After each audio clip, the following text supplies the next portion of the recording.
Whew. New year, new me hit me like a train. Got a haircut, looking nice. And guess what? Not as much cursing in this video because we're going to talk about the good things.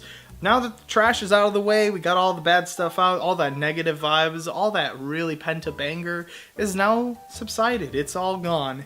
And here we are sitting at the finish line. This is the best of 2018.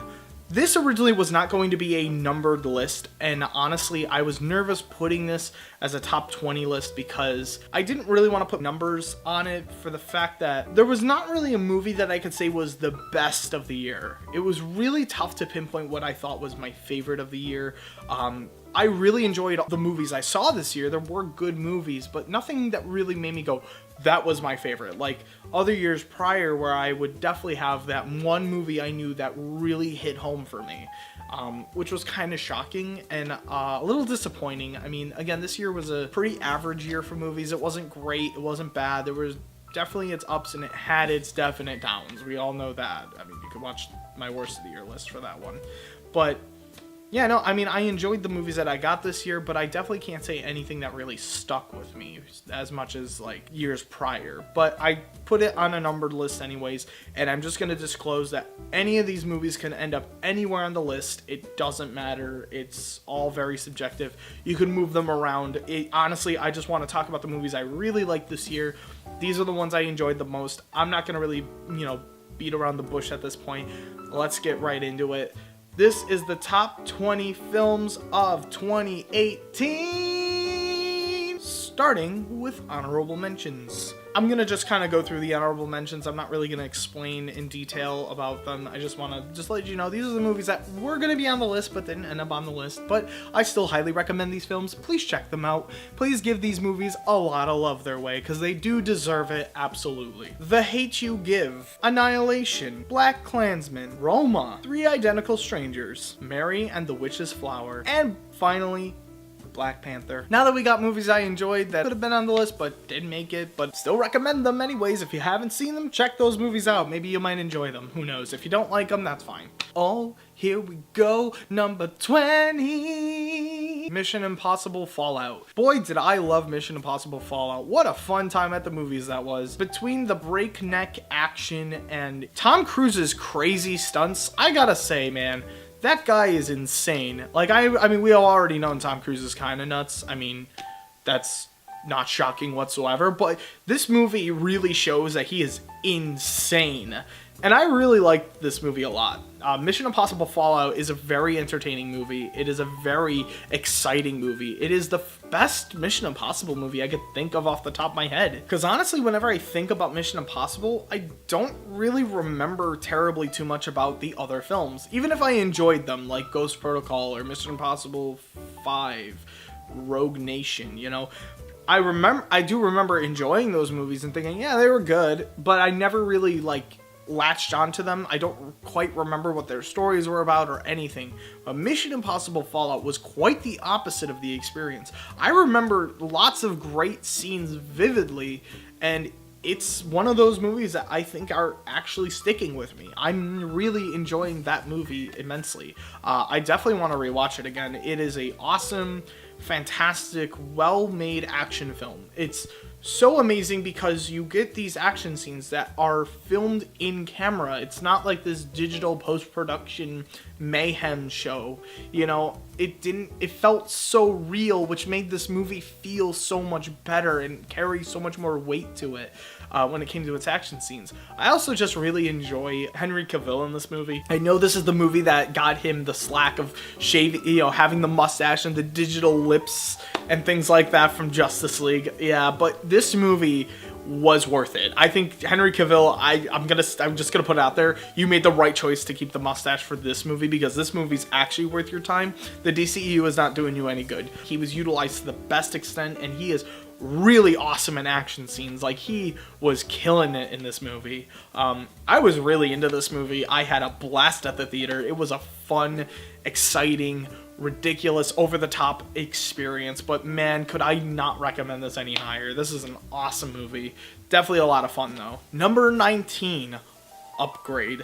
Upgrade was a movie that came out this year that I really, really loved. And this was the only revenge film I saw this year that I really liked. Because your other two choices were Death Wish and Peppermint. So take your pick, guys. I wonder which one you should watch. If you have to think about that for any minute, please reevaluate your existence and go watch Upgrade, because this movie is awesome. Between the amazingly well shot and well choreographed action scenes, the physical performances you get out of not Tom Hardy, I don't remember his name exactly, but not Tom Hardy is really good in this movie. He is so awesome, and it's so funny, and he's so fresh in this movie. He knows how to really sell you a moment, and I don't know, I just loved this performance. He was crazy, over the top, and it was just my jam and juice, man.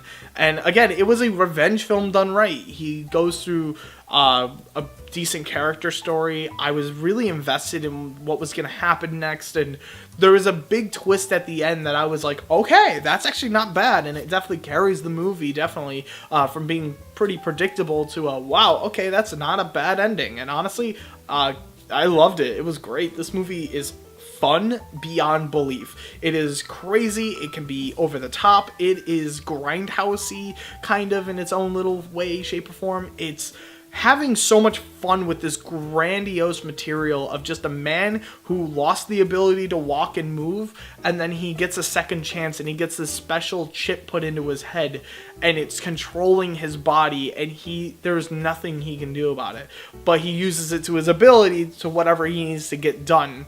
And that is so much fun. It is an absolute blast to check out. Please, for the love of God, check this movie out. This is such an awesome movie. Number 18, The Ballad of Buster Scruggs.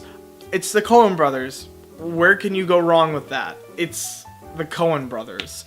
The Coen brothers are back at it again, but this time they made a direct-to-Netflix film, which was shocking beyond belief because I didn't know that was going to be a thing.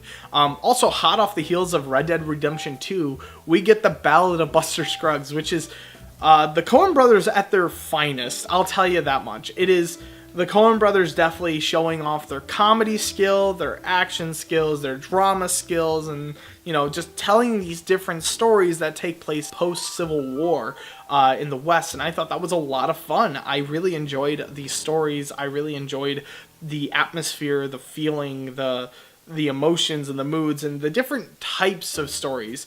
Each story was much different from the next, and one was either very funny, or one was very dark, or one was very intense. It all depended on what it was, you know, setting up and whatever story it was telling, which I found to be very enjoyable. They're just a bunch of vignettes strung together that definitely tell no cohesive story, which is interesting. It's all directed by the Coens, so it's well made. It's the first time they've actually shot on digital, which shocked me beyond belief, and this movie is gorgeous to look at. It's a beautiful looking movie. It has so much atmosphere, so much personality, and so much to love when it comes to how it looks. And I really enjoyed this movie. There were times I was laughing. There were times I was kind of nervous. There were times where I was just smiling ear to ear. And it was giving me that Western fix I needed in my life, and I was just feeling really good about it at the end. I had a really good time with this movie. If you haven't checked it out, please do. Honestly, I really enjoyed it. I think I love the Coen brothers so much. They're one of my favorite directors, and honestly, you can't go wrong. Number 17, A Quiet Place.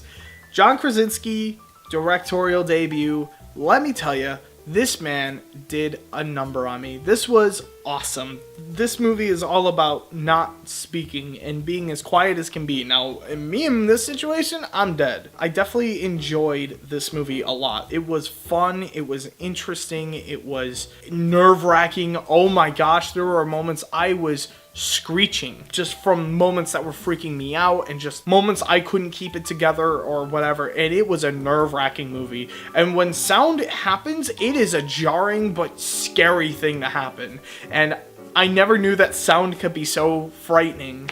And man, this was the movie that did it. I absolutely love this movie from start to finish. It was such an awesome, great horror film, especially a PG-13 horror film. And it was made from Platinum Dunes, which is produced by Michael Bay. out of all the people, this was awesome. John Krasinski, man, you did a fantastic job at writing and directing. It was really good. I love this movie. I really do. Man, it's just the on-camera work. Like, the kids felt like part of this family. And what was good is that most of the child acting was good for the most part because nobody spoke. All the child acting was all delegated to just not speaking, which was kind of nice because then you didn't have to sit through possibly a bad child performance. So yeah, I really, really enjoyed this movie, though. I was really into it from start to finish. It was nail-biting, it was nerve-wracking, it was intense, but man, did I really, really dig it. It's one of my favorite horror films of the year, definitely. Number 16, 8th Grade. Have you ever wanted to take a time capsule to one of your most awkward and embarrassing moments of your life? No? Well, too bad. I actually recommend you to do it because it's actually really great. 8th Grade is a fun-ass movie. Directed by Bo Burnham. This is his first directorial debut, and I'm impressed. Color me impressed because, man, the kid performances are all very good. Especially the main lead. She embodies what socially awkward is beyond belief, and she does a fantastic job in this movie. God, kudos to these kids. They did such a great job. I loved everybody. This movie was like jumping into a time capsule and just reliving some of the most awkward moments of growing up life. And I think this is a generational kind of thing to experience. Even though it's about the modern day generation, the current generation of kids now, I think there's a lot of things that we can still notice that kids that do things now were things that we still did back then, even for me. And I was like, yeah, I've been there before. And there are still experiences I can definitely understand.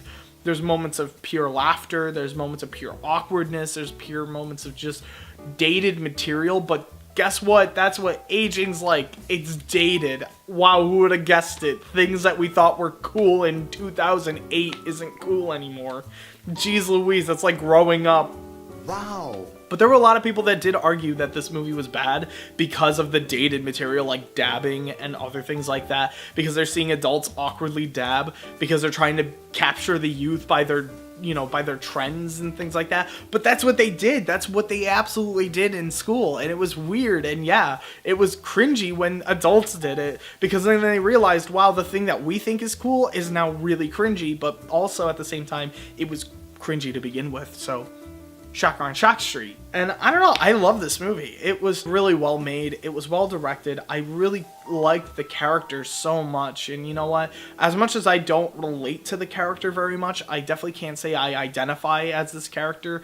There are people out there that probably will identify with her, and that's great. And if this movie really speaks to you on that level, this movie really does an outstanding job. I still think that this is absolutely a fantastic movie. Bo Burnham really did a number on this one. And honestly, I hope he continues to be a director, because I very much enjoyed his first film now, and I'll tell you, I've been very impressed now. And I'm also a sucker for coming of age stories, so this movie was kind of up my alley anyways. So number 15, Mandy. Mandy is a weird movie, but man, did I love it. It was my cup of tea. I'll tell you, popping on this movie during the Halloween season was perfect. It's such a bizarre, strange, ethereal, gorgeous looking movie, and it is not for everybody. And if you don't love it, that's okay. And honestly, Mandy, though, was one of my favorites. It's a little weird because it's kind of tonally bizarre. It doesn't know if it wants to be a horror film or slightly a comedy or a drama or a revenge film, or suddenly it's like a grindhouse movie. It is all over the place, but that's why I kind of like it. It's unpredictable. This movie was extremely unpredictable on what its tone was going to be next, or what was going to happen next. But again, this is kind of my kind of schlock, so it gets, a lot of people seem to be kind of on this fact that, oh, it gets kind of schlocky towards the end, and it's kind of goofy and over the top, and it does, but I love that. That's what makes it really entertaining for me, is when it goes from this, like, really artistic and wonderfully beautiful movie to suddenly this bloodbath of destruction and chaos and madness, and that makes it so much fun. And I don't know, Nicolas Cage in this movie, I gotta say, this guy killed it this year. This year was the year for Nicolas Cage, because between this and another movie that came out this year that will be on the list as well, I gotta tell you, this was awesome. This was so much fun to watch, and I really, really recommend everybody check out Mandy. It is a fun movie, and I think it's really, honestly, a gorgeous looking film. Definitely recommend it and worth checking out. Number 14, Avengers: Infinity War. Look, I wanted this to be much higher on my list, but I don't know. After a while, I just kind of kept bumping it down just a little bit. But I still want to acknowledge I love this movie. No matter where I put it on the list, I know some people will be like, no, this was my favorite of the year, blah, blah, blah. That's fine. I put it on the list at least. I want to at least acknowledge I love this movie. This movie was amazing. I was in the theater stunned through like most of it. This was the best MCU film I have seen to date. Nothing has toppled this movie yet for me. I've rewatched all of the MCU, including Infinity War again, multiple times. And every time, like, I don't know, just after one watch, I was like, yeah, no, this is the best. And then after the whole marathon, it's still the best. This has been building up since the beginning at Iron Man, and we have come such a long way since then. There are so many amazing movies that have come out from here, and now here we are at this finish line, and this is the first part of the finish line. And my God, my hype for Avengers Endgame is so through the roof. It is obnoxious. I will not shut up about how I'm so excited about Endgame for like the next couple of months until it comes out. But this is the movie that I think is incredible because you have Thanos in the film. He gets so much of the screen time, and he finally gets his debut here, and he is incredible. He's such a interesting character. I love him so much. Even though, yeah, he's just a CGI guy, doesn't matter. We care about his character in so many different ways we didn't expect. The movie really focuses on who he is and why he's doing what he's doing and understanding him as a character and the sacrifices he's making to make sure his goal gets achieved. And it gets really good. It's super good. It's more psychological than I expected. And I was actually stunned about that. This movie took a lot of risk, surprisingly, and it wasn't afraid to do something kind of ballsy here. And I was waiting for moments like this since Civil War. I've been hoping for stuff like this to happen, and they never took that chance or that opportunity. But here they finally did it, and I was like, great, even though you know it's probably gonna all get retconned at some point, sure, whatever, but for the time being, it's still pretty ballsy. I gotta admit, I'm color me impressed. I'm not gonna lie, it got me captivated. I love this movie so much. It is awesome. The action scenes are great. The comedy is hilarious, and the shocks are all there. And this is the movie where the ending has lived in memedom since the start, man. I'm telling you, there are still so many memes of this movie going around like nuts. And honestly, it's one of the most talked about endings in movies, and it's definitely one of my favorite endings to any Marvel film I've seen, for sure. This is great. I love this movie. There is no higher recommendation I can give. If you haven't for some reason seen this, what are you doing? Go now. You're not allowed to be here. You're not allowed to be here anymore. You gotta go watch Avengers now. There's none of that allowed here. Number 13, Thoroughbreds. I really enjoyed Thoroughbreds. I thought it was a really, really good movie. It is well directed, it's well shot, it's well written. It's kind of like a dark dramedy. It's essentially like these two girls. One girl's kind of like weird, antisocial. I don't know, it's hard to explain. Kind of a little psychotic in some way.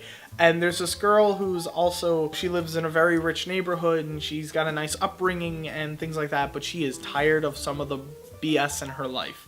And so she takes matters into her own hands and things go awry. This is the last film Anton Yelchin is in, and the movie is also in his honor, which I got to admit, this was very sweet, very, very tender, and a little heartbreaking at the same time. So I'm going to talk about Anton Yelchin for a little bit, so bear with me. I really love him in this movie. From the first scene he's introduced, I was into his character. I was super, super fascinated by him. I thought he had such a great on-screen chemistry and on-screen presence that isn't a huge scene in the movie. Like, he's there in the movie, but he's not like the prominent focus of the film. But he definitely has a decent role in the film. He definitely plays a decent role.